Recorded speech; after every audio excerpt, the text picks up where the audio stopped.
Aujourd'hui, 25 janvier, l'Église célèbre la fête de la conversion de Saint Paul. Et pour nous, lazaristes, nous fêtons en même temps l'anniversaire de l'institution de la Congrégation de la Mission. En effet, comme le précise saint Vincent de Paul lui-même, c'est le 25 janvier 1617 que Dieu donna commencement à la Congrégation de la Mission avec le premier sermon de la mission qu'il prononça, à la demande de Madame de Gondi, dans la petite église du village de Folleville. Écoutons Monsieur Vincent relater cet événement. Alors, un jour, on m'appela pour aller confesser un pauvre homme dangereusement malade.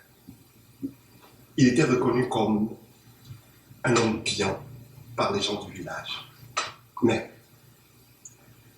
il était chargé de péchés qu'il n'avait jamais eu le courage de confesser.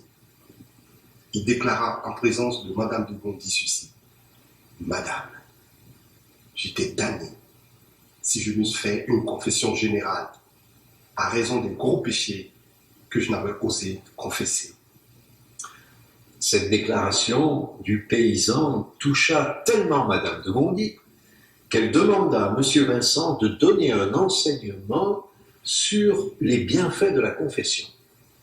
Monsieur Vincent donna l'enseignement et déclara ceci: « Dieu y donna tant de bénédictions à mon enseignement que tous les habitants du lieu firent ensuite confession générale. Et avec tant d'empressement qu'il fallut faire venir 2 pères jésuites pour m'aider à confesser, prêcher et catéchiser. » La collaboration avec les pères jésuites, ensuite avec d'autres ecclésiastiques, porta des fruits au point où M. Vincent reconnut que c'était par là que Dieu voulait donner commencement à ce que vous voyez, la congrégation de la mission. Et voilà, 405 ans que notre congrégation vit au service de l'Évangile. Et oui, quand on est lazariste, on choisit de vivre de l'Évangile à la manière de Saint Vincent. On choisit d'enseigner et de confesser, de prêcher et catéchiser, de servir simplement, humblement.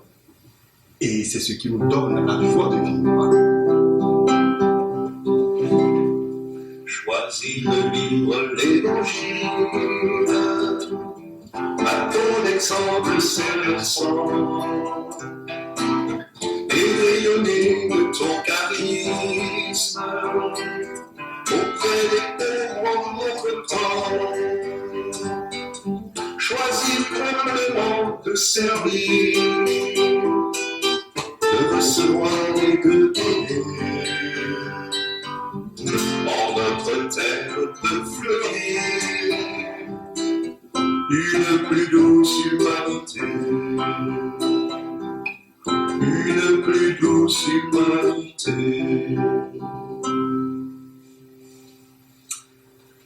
Alors, quelle est la situation de la congrégation de la mission aujourd'hui en France et dans le monde? Eh bien, on peut dire aujourd'hui que nous sommes 83 prêtres, 10 frères et un jeune au séminaire interne pour la France. Dans le monde, nous pensons en gros être environ 3000 missionnaires présents sur tous les continents. Et actuellement, nous sommes en marche vers notre Assemblée générale qui aura lieu du 27 juin au 15 juillet 2022 à Rome, avec le thème « Revitalisons notre identité à l'aube du 5e centenaire de la Congrégation de la Mission ». Alors, en attendant, nous continuons de sortir, d'agir et de dire « Aimons Dieu, mes frères, mes sœurs, aimons Dieu ». Mais que ce soit au détend de nos bras, que ce soit à la sueur de nos visages, ce n'est pas tout d'avoir la charité dans le cœur et dans les paroles. Elle doit passer dans les œuvres. Et alors, elle est parfaite et devient féconde. Bien oui, nous servons simplement, humblement, en collaboration avec d'autres associations, d'autres congrégations, comme par exemple les Filles de la Charité, Et nous le faisons pour que fleurisse en notre terre une plus douce humanité. Choisir de vivre l'évangile, à ton exemple Saint-Vincent,